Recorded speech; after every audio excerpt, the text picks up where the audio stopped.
Welcome to Meaningful Interviews, part number 3 with Rabbi Plotkin. He's been fascinating us by sharing his experiences at Yeshiva Torah Voddas and how he came to Lubavitch. Please continue, Rabbi Meir.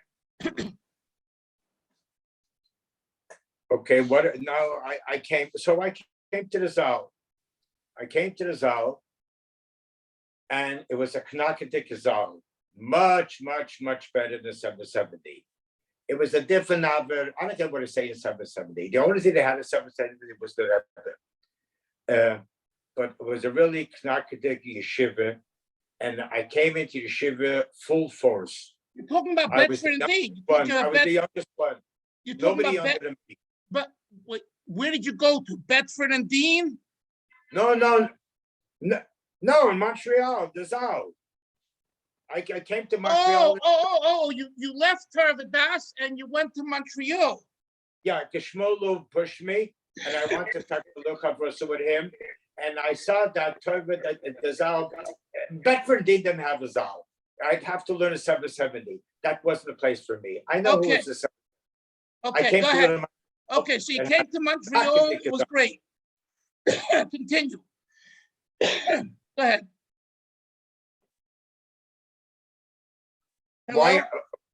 You want to know what happened? How I came to learn Lubavitch. I was green like a green tomato. I didn't know Chassidus. I'll just add on for 2 minutes. It won't take more, which I didn't really understand then. And I heard a word from the Rebbe that he kept on saying something on my with a word chitas, which I didn't even know what it is. Then when I found what it was, so it bothered me. Tanya, I don't understand. So what am I supposed to do when the talk of chitas is on Tanya? So a 15-year-old guy sat down and wrote a letter to the Rebbe in Lashon Kodesh. And the Rebbe answered me a long letter, and this letter is printed in the back of a Kutisikas, I don't know what Shelek, a long letter. And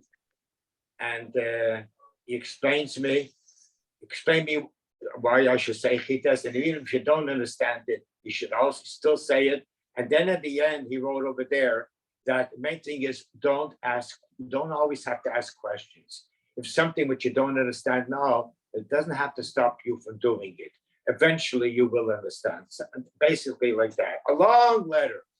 A young kid at 15 years old who I was a green tomato. And a whole letter he wrote it to me. And I started saying chitas every day. I don't want to take too much time over there. I can tell you a few morphs about it, but now's not the time. I came to Montreal.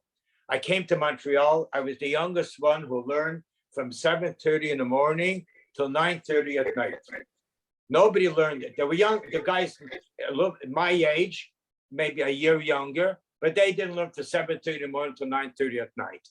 Not only we learned till 9:30 at night, we learned a lot. And it was nice. They were nice that I didn't go home to sleep. I was up in yeshiva a whole night. Bochum today don't know what it means to sleep at night on a bench. I slept on a bench many times, not 5, 10 or 20, 30. Many times I slept on a bench over there. And my mother got used to it that Meir kid didn't come home. The first time she called Rabbi Hendel with terrible news.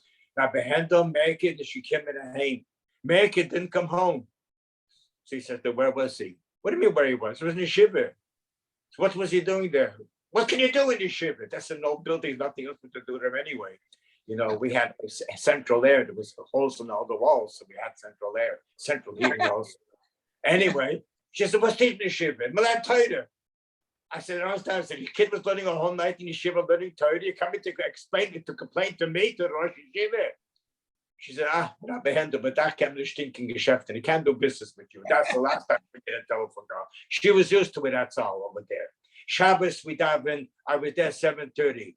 Okay, maybe it was a year or two later when I was into it over there, those years, 7:30. I never came home. 7:30, I think it was 8 o'clock. I don't remember, 7:30, 8 o'clock. Every Shabbos we daven barichis. I never came home. Not a word, vorim b'teilim, not a word. It is not 770. There was nothing what to do there. Learn Chassidus. I don't know if I had a piece of Mazonis, so I had a piece of Mazonis at home. I don't remember anything over there. Every Shabbos I daven barichis. Eventually over there, I never came home before 3 o'clock. Yeah, there was always a whole bunch of bochum who came with me, who came together with me to eat my parents' house. And I had very good years. We learned a lot. We verbringed a lot. The elder bochum, the younger bochum, especially Taka Pinya, more than anybody else. Pinya Kor became an older brother to me. And I got a Welt I got from Montreal, you know, and just I went more. One of the things, and now there's a lot of things about me which I don't know, and I can't explain. I can't really explain, and because I don't know, and I'll never know, because I wasn't supposed to know, and they made everything to know that I won't know, so I don't know. We had a mashpia. Mashpia's name was Rabbi Menachem Zeba Levi Greengrass. I have to go into detail, even though Rabbi Dalfin doesn't know this, doesn't like it, because I owe him more than anybody else. And I understand zero. All I know for 100% with no proof whatsoever that the Rebbe is behind this, because it doesn't make sense. A green tomato comes into learning yeshiva. He knew my parents, he knew the house I came from. I'm not about children, he knew all that stuff over there. We've gone through it over there. Okay. He spent more time with me than with anybody else. I can't go into detail, tell too much. He didn't want Bochum coming into his house. He wanted his house off limits.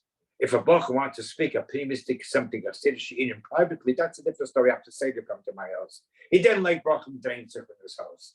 That's he didn't like it. He made two exceptions, Shmuel Lew and Meir Plotkin, but Shmuel Lew didn't last long. So yeah, it was the two of us. He was him also. Yeah. But Shmuel Lew left. Shmuel went back to New York and became a chos, and he got married. His favorite was Messiah Kadosh, famous story you all know about. He left Montreal. We remain close friends till today.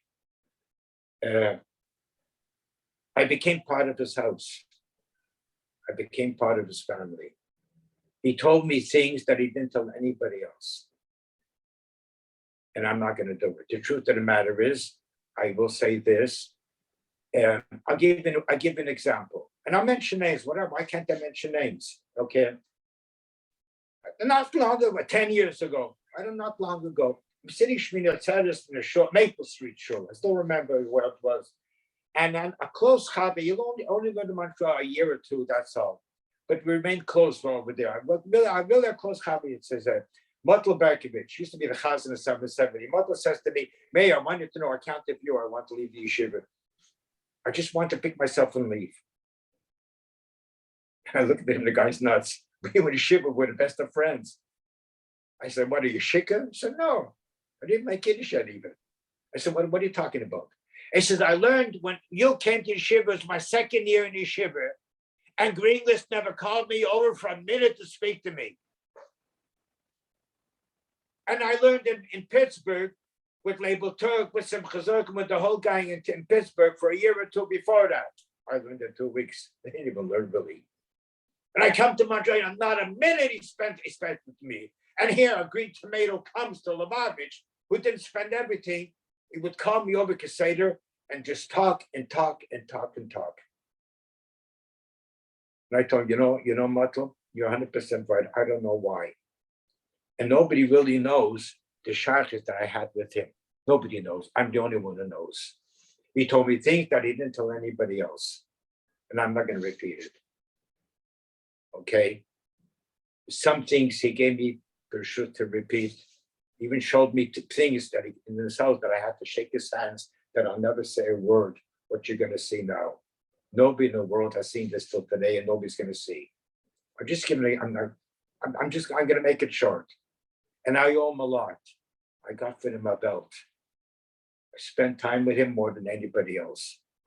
Okay. And this had a big shaykhs with me. So Well, yeah, I got so a so belt. far, I learned so a year. far you haven't said it. You said I learned a year you're into you're talking I had around no the circle. I don't know. No one knows what you're talking about. What? You're not giving us any details. You're just telling us you had a shaykhus for Rabbi Detail, Greenglass, and you didn't tell us. Give me a I'm give not. me an example. This is an interview with me, and I don't have to give really details of everything he said. You know what? You want a detail? So I'll tell you a detail. I'll tell you a detail. What means Rabbi Greengrass? And when you hear the story, then you'll understand who Rabbi Greengrass was. Besides that, twice in the big Farbrengens, once the Rebbe said, "My Mekubal should say l'chaim," and once time he said, "The Mekubal from Montreal should say l'chaim." And one of these times when the Rebbe said it, so he was standing. He didn't sit. He was standing with the book. He was standing behind me. This I'm saying for like a joke. And when I was bent over, so you have like a fliegel is hanging out. He went ahead with his fist. He gave me a bang in my over there. I started giving to l'chaim. For days later, I couldn't move my back. I had such pain. So he comes over to me in the ship. He says to me, "Was Geisty van Altiyid?" He says, "You'll never guess." He said, "Yeah, well, tell me why. What happened to you?" I said, "There was a Tzadreite Yid, a deranged person. The Rebbe told him to say l'chaim because he's the Mekubal from Montreal. So he gave me a whack in my back over there. They tell me, I went to the mikveh. They told me it's black and blue over there, and I can't move my black." He says to me, "I think you should go to a psychiatrist. You need help over there." I can't. So yeah, I told him, yeah, I should go to a psychiatrist. I can't move my back. I should go to the psychiatrist. That's one of the things. But I'll tell you what means it's kashrus to the Rebbe, and you'll understand what means I'm a kosher to the Rebbe. And I want to see to mention one other person in the globe who could do what I saw with my own eyes. And I'll tell you when it happened. Okay, go ahead. It was nothing special. Spill the beans. But the Shavuos like now. Yeah, it was the Shabbos after Shavuos, exactly like now, in Tov Shin Chov, which 200 years from the Salkus for the Baal Shem. And it was the Shabbos after that. We went to New York and we stood over Shabbos. It was Shabbos finished, it was after Mincha. Yeah, and in the Shavuos, the weather's good, okay. And I was standing in 770 over there. All of a sudden, the Rebbe's door opens. And Yosef Weinberg, I didn't know Yosef Weinberg, the Rebbe, we know, didn't go home yet. Some people were waiting outside. Rebbe goes home, then they're going to walk, sing. I don't know, sing a ning, I don't know what. But I was in 770, the door opens, Yosef Weinberg, the famous Rabbi Weinberg, opens the door, and he looks and he sees me, he calls me over. And the Rebbe's door said, "Well, I go man over. Who's Wolf?" I don't know. The Rebbe wants him now. And he closes the door. I don't know where he is. After Farbrengen, there wasn't such a big island like now. 770 was built, first year of 770. So I go outside on the sidewalk, he's not there. I go upstairs in the Zal, he's also not there. I go upstairs in the show, he's sitting and laughing, making jokes in the hair. Now listen what happened. Yeah? I go over to him and I give him a tappy tizz. I told him, and I spoke to him in Yiddish, I'll say it in English. I said, "Yosef Weinberg." Now, he's one of the nine that came to Montreal together with him in 1941. They were in Yeshiva together. They came together in Montreal. They were like brothers. Not somebody, he didn't know him. I said, "Yosef Weinberg, you're Yosef Weinberg is now in Yechidus." And he told me, "The Rebbe wants you now in Yechidus. Now he's waiting for you." So what is he supposed to do, Rabbi Dolphin? He's supposed to walk up the stairs as fast as he could and go into the Rebbe's room. Wouldn't you do that? Yep. Anybody would do it. Yes. So he cracked up on the spot. On the spot, he cracked up mentally. And I see in his eyes that he cracked up. I said, "Oh my God." He has to go now into the Rebbe's room. So I told him, the Rebbe Batnafach. And he's looking at me, he's spaced out. So I took him like you take a small kid. "Listen good, Rabbi Dolphin, this you've never heard your whole life. You want to know about the big things we saw. I'll tell you who Rabbi Greengrass was." And I wasn't going to go, go in an elevator. There's a lot of stairs, a lot of stairs. So I was leading him over there, and he was spaced out like you take a little kid. He was holding up to my hand, and I'm lifting him up the stairs. And I take him to the Rebbe's room. Yeah. And when Samuel was there, and I told it to both, Get the clap off and tear, knock on the door. Asma Saint Sof, man play Yodan Avaya, the keepers in that room. She looks at me, he's spaced out. So I knock on the door quietly. Yosef Weimer opens the door. Yosef Weimer knew me personally. He knocked on the door and I made the Yosef that he spaced out. And he went into Rebbe's room. Rabbi Dolphin showed me a chosser on the globe. It's going to crack up the way he cracked up. That was his iskashus to the Rebbe. I can't describe it. I know if I describe it, it's going to be 2-3 hours. His whole life, begashmius in ruchnius, was one thing. And when it came Gimel Tammuz, and it was on a Motzei Shabbos, I went to Yeshiva, I had to arrange a whole bunch of things. I saw at 3 o'clock, and I have to drive with my family to a funeral the next day, that night. I mean, I had to leave. I said, okay, I'm leaving. I have a mishpach. I have to drive to New York. It's 7 hours to get to New York over there. Somebody came over and said, what's going to be with Greenglass?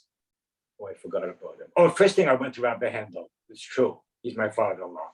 I knocked on the door and he opened the door. Ich weiß. I know. Okay, take care of it. You're a big man. You can take care of yourself. He flew in. That's it. I told him, you're going to take a doctor. You should give him a needle because he's going to need it. And that's what happened. And he cracked up after Gimel Tammuz. He didn't walk out of his house. He didn't come to davening. He didn't come to the yeshiva. He didn't talk to anybody. He didn't learn. He didn't eat properly. He cracked out completely. Okay, that's enough with Rabbi Greenletts. It's enough for Rabbi Dolphin. I had to take him out of the house. Eventually, I took him out of the house. Oh, Find me another chutz who's going to crack up like that for weeks. Okay, but let's go. He had a big ashpah on me, and Yeshiva had a big ashpah on me. And later, this I'm going to make the kids. It's not the gay of the whole arichis. I was fighting it till the end, and the Rebbe didn't want I should go into shluchis. He wanted I should go into business, and that's all. And when it came at the end, it was in New York, and I'll do it. And they would go and told me nobody ever got such an answer, and I did it. I had all the guts in the world. I couldn't take it that I'm not going to go in shlichus, and I wrote to the Rebbe that I feel that the Rebbe really wants I should go to shlichus, and he wrote me an answer. And with this, we're going to finish everything. That's all. He wrote, I saw the settler because I was in New York. Meyayin zois loy. How do you get that? And he made a question mark, 1. And he made a second question mark, 2. And he made a third question mark, 3. Haloi kasafti. And he underlined it. I wrote, Vishonisi. And I wrote you twice. Vishilashti. And he underlined 3 times.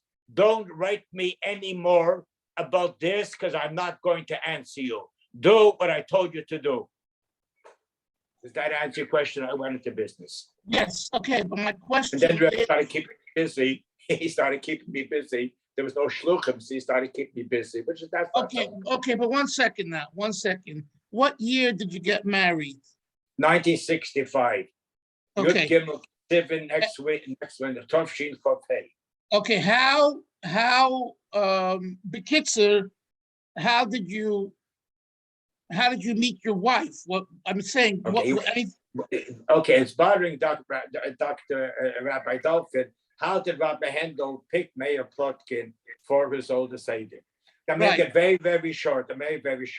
Because Rabbi Dolphin, the other one's thing that since Rabbi, you have to realize that Rabbi Hendel wasn't voted in to be a Rav. Rabbi Hendel, in a year or 2 before the Frierdiker Rebbe was nostalgic, was told to come in with another 2 people from the Lubavitcher community, who they are is not important, to come because they're going to have yechidus with the Frierdiker Rebbe. Nobody had a clue under the sun what does the Rebbe want. So all these 3 people picked themselves up and they went to New York.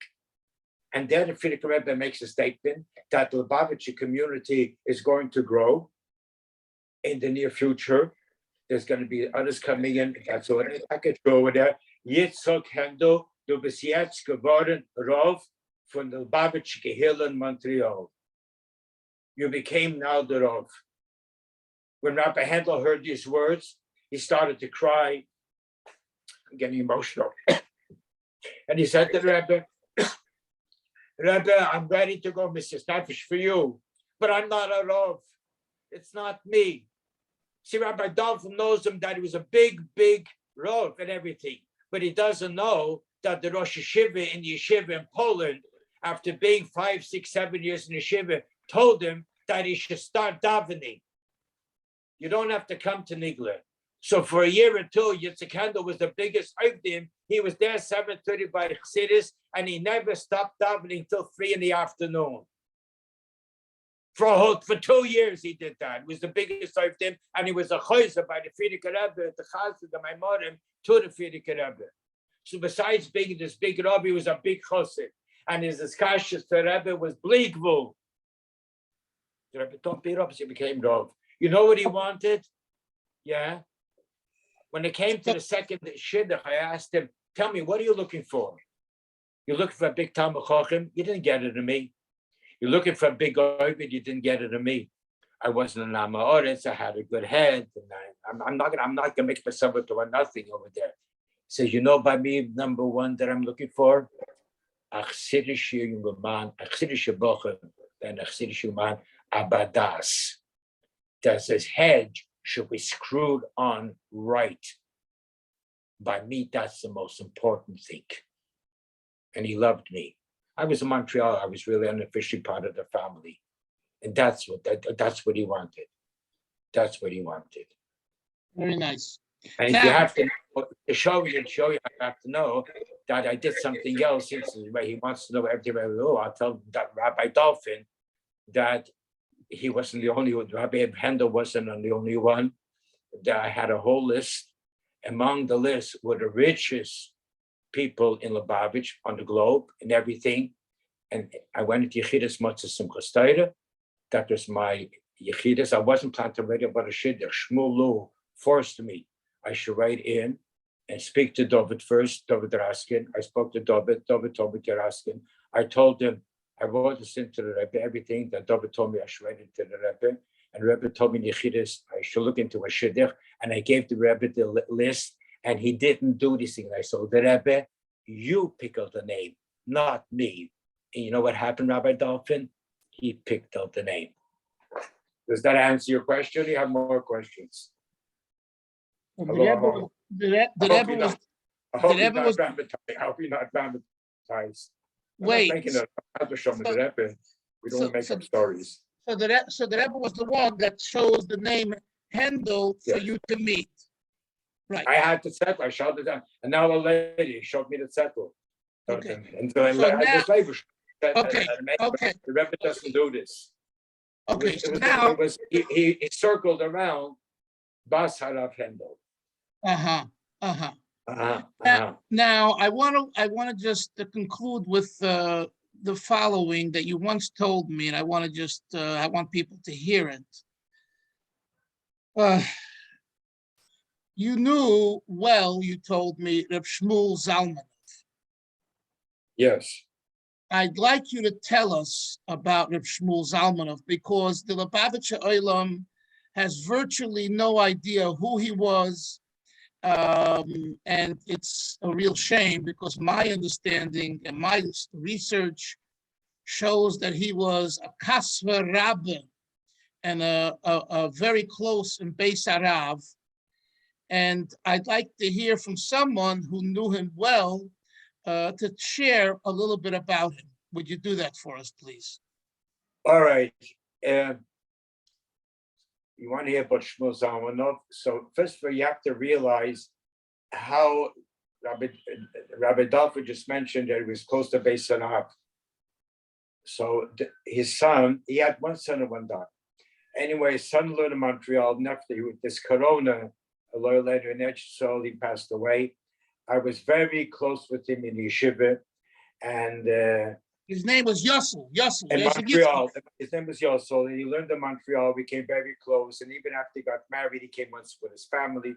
I was still a bocher to stay. He stood at my parents' house for, I don't know, a few months. They had already a baby. I was very, very close with him. Then he asked me a favor, a personal favor. It's going to be good for you too. Now, he lived very far. He lived, instead of living on a Crown or Montgomery in the normal street, he lived in Schwarzland, about a 50-minute walk towards Bedford-Stuyvesant. It's true, Bubba was also there. And I didn't feel like going over there. It was the winter also, but maybe if you discussed it, go in December, schlepp sich 50, 20 minutes to the Schwarzland. I don't need it. I can do it in the dormitory. I don't need it for it. He says, Meir, my father's full of schleide. He's overflowing and his mouth is closed tight. So I said, oh, that's the difference. Anyway, I went. So before I go into it, I want to explain to you, you should at least know who he was, like that over there. There was twice a year. This I didn't even know about it. It was twice a year that the Frierdiker Rebbe didn't want anybody upstairs where he lived on the second floor of 770, anyone in there besides his immediate family. That means his two daughters, his two son-in-laws, and his grandson. Besides that, nobody. Once, when he ben Hanukkah licht, the door was closed, but was not locked. Nobody had permission to go in. Second time was before Kol Nidre, Erev Yom Kippur, when you bench your family before Yom Kippur, then the door was locked. When he finished, now you're going to ask me a shaila to everybody. There's a picture of the Rebbe sitting over there. Yeah, that's an illegal picture, which the Rebbe did. He wasn't the Rebbe then, he was the Ramash. And it was the last year, Tovshin Yud. And it was the last night of Hanukkah. And if you look at Zois Hanukkah till Yud Shvat, you'll see that it's already Tavis. So it's a little bit more than a month before this Stalkus. And then he called in, I don't want to say the name, it's nobody's business. Then he called in, you go in, you see, you stand by the door with a camera, no flash. And when I can tell you, you go in, you do it fast, you take a picture, and you get out as fast as you could. Yeah, that's the picture. That's the picture that everybody has. And that's the only picture. Right. And so when it came out of Yom Kippur, you want to know about Yom Kippur, why am I telling you this? Because I know you get asked a question. Nobody was there by Hanukkah there. Erev Yom Kippur, the door was locked. It was only the family. And then we finished with his family. Everybody went out of his room and you were told to open the door. It was locked, and he opened it up, and there was one person standing by the door, not the Shmuel Lew, Shmuel Zalmanov. And he went in, closed the door, and the Rebbe benched him. Yes, but didn't you tell me? I got a lot of stories from him. Yes, not everything I'm gonna wait a minute. I hear you, but wait a minute. Let me ask something.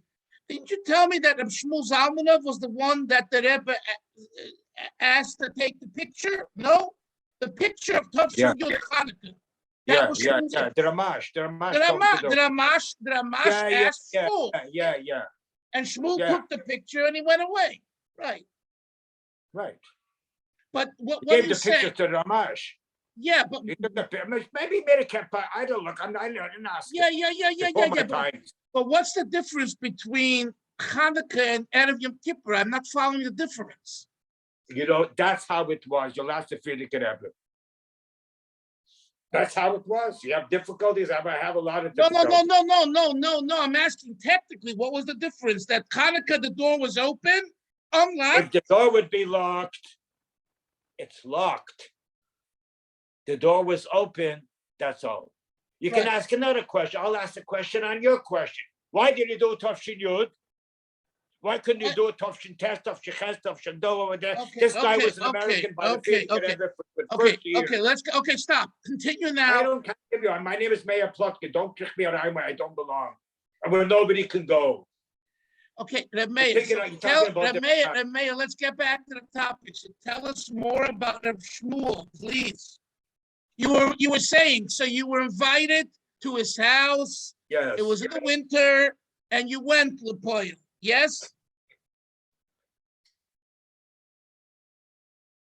There is a story that I went ahead and I publicized it. And it was printed. They wrote a sefer over there. What's it called? I forgot what it's called. Over there, the whole biography of the Rebbe. And Anyway, there's a story. I can add it now. Maybe you want to publicize. Should be published. A lot of times I give over stories and they screw it up. Anyway, he was the waiter when the Rebbe got married. He was the waiter of the head table, where we're sitting the Frierdiker Rebbe with the Chos and our Rebbe and the father. Anyway, he was the head table. He was the waiter. It was told by the Frierdiker Rebbe when an important person comes in to here, make sure you to bring him in. You should sit him down. You should give him. He was the waiter. He had to take care of the man. And this is Barsha had 500,000 Jews there. Yeah, anyway, we have 5 minutes. Printed. 5 minutes. It will stop in 5 minutes. So finish, please. Okay, I'll tell you over there because it was printed and they screwed it up. Anyway, Meir Shapiro came in, the one who made the Daf Yomi, the Lubavitcher Rebbe, the man made the famous yeshiva, and the Rebbe told the Frierdiker Rebbe told them Lubavitcher Rebbe. So the reason why I told the story is because Lubavitch is very good in screwing up things. There was once a Shabbos ticket for Brengen, I don't remember the years, and I was there, and Rebbe spoke a long Sikha Nichla, then he stopped talking, and he said, by my chasner's gewein, the Lubavitcher Rebbe, the Meir Shapiro. And he gave, in his sefer, Or HaMeir, he speaks the same Indian, and he gave me his sefer for a present, or Dorsha Geshain. So in his sefer, he speaks the same Indian. So the Chevra went ahead, give him credit. They went through the Rebbe's library. This is no flying law alarm. It's a long time ago. I found the sefer. So they went in Kfar Chabad and they printed his writing. That he's writing. He's giving this for a present, and he writes titles on the Chosin that it's unbelievable. And he printed this in Kfar Chabad. Yeah. So I went ahead. I made a telephone call to the editor. I told him I left a message to the editor of Kfar Chabad that I'm giving you 30 minutes to call me back. I told him no, the base Mashiach wasn't there. It was Kfar. Anyway, so I asked a stupid question. How does Meir Shapiro come to give these big things to somebody he was invited to a wedding? In order to get into yeshiva, you had to know there's a daf yomi, 400 dafim, word for word balpeh, and the boichin, the one who tested, was my Rebbe in Montreal, Pinchas Hirschbrook.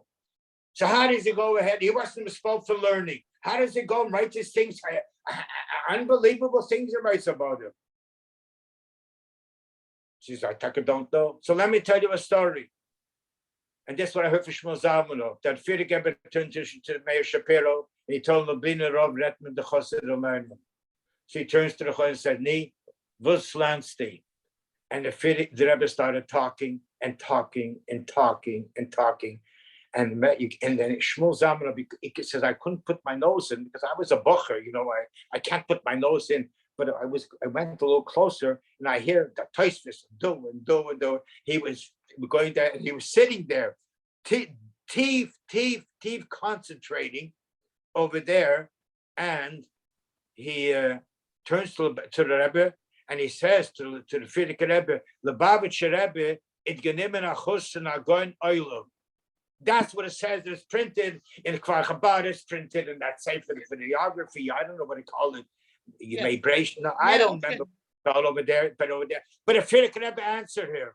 That doesn't say anywhere. The Frierdiker Rebbe answered him, Ich weiß for them. Ich will as ihr sollt auch wissen for them. I know about it, that is a Gonoilam. I want you also to know. So the next day he came to the hotel where the chosin and where the bride and groom, the chosin and the kala, were staying. And Shmuel Zalman had to be a shomer, so he had a table, a table on the corridor. So he came along with a safe and he says he wants to go into the chosin and speak with him and learning. So he came, so he said, hold it. So he went in, and the Rebbe said, you can come in. So he came in. He was there for maybe an hour and a half. That's when he gave him the sefer. And that's when he wrote these things over there. And when he came out, he said to Shmuel Zalmanov, Ich habe Zanz nicht gesehen in my Leben. I never saw such a person in my life. Such a deepness, such a klarkeit, such a bekeas. And he's in the 20s. That I've never seen in my life.